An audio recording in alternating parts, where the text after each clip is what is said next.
Fortress Europe, a structure that protects power, not people. In a continent that once promised unity, justice, and equality for all its citizens, the European Union is increasingly revealing itself not as a protector of shared democratic values, but as a bureaucratic fortress that shields its own interests, often at the expense of justice, transparency, and basic human dignity. Across Europe, the idea of justice has become dangerously selective.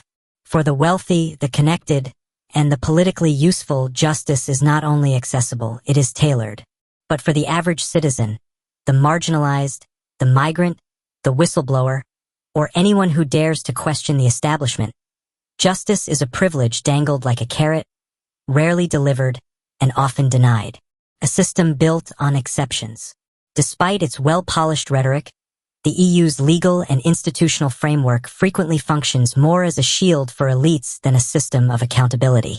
When powerful figures in member states, be they politicians, bankers, or multinational corporations, are accused of corruption, abuse of power, or human rights violations, the response is slow, fragmented, or simply absent.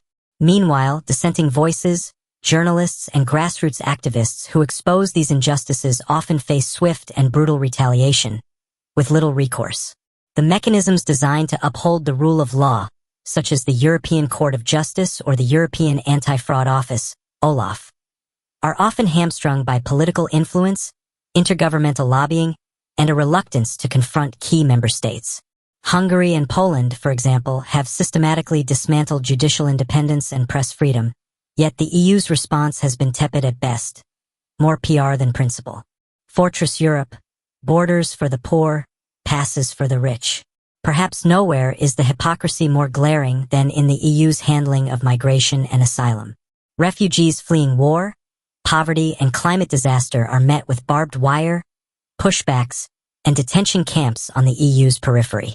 Yet the same system turns a blind eye to the exploitation of undocumented workers in the agriculture, construction, or care sectors, because their labor sustains the European economy.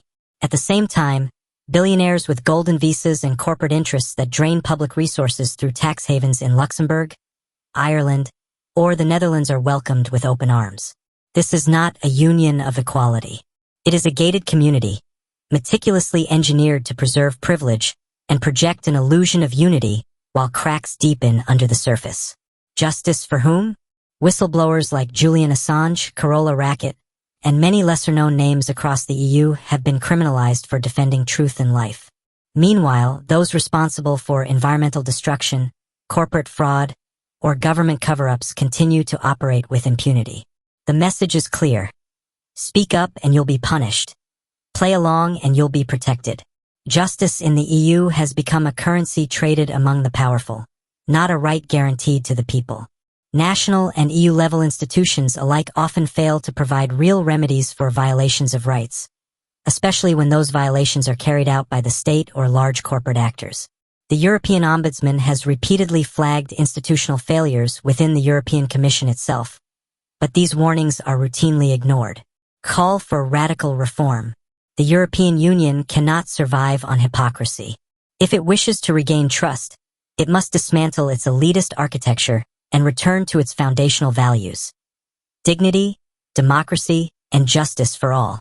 This means enforcing the rule of law across all member states, without exception, providing genuine protection for whistleblowers, journalists, and civil society, dismantling tax havens and punishing financial crimes with the same zeal it shows toward border violations, replacing the fortress mentality with a humanitarian approach to migration, democratizing EU institutions to allow for greater citizen participation and accountability. Until then, Europe will remain a union in name only, a legal fiction that protects capital and punishes conscience. Because in the Europe of today, justice is not a right, it is a gate with a price tag.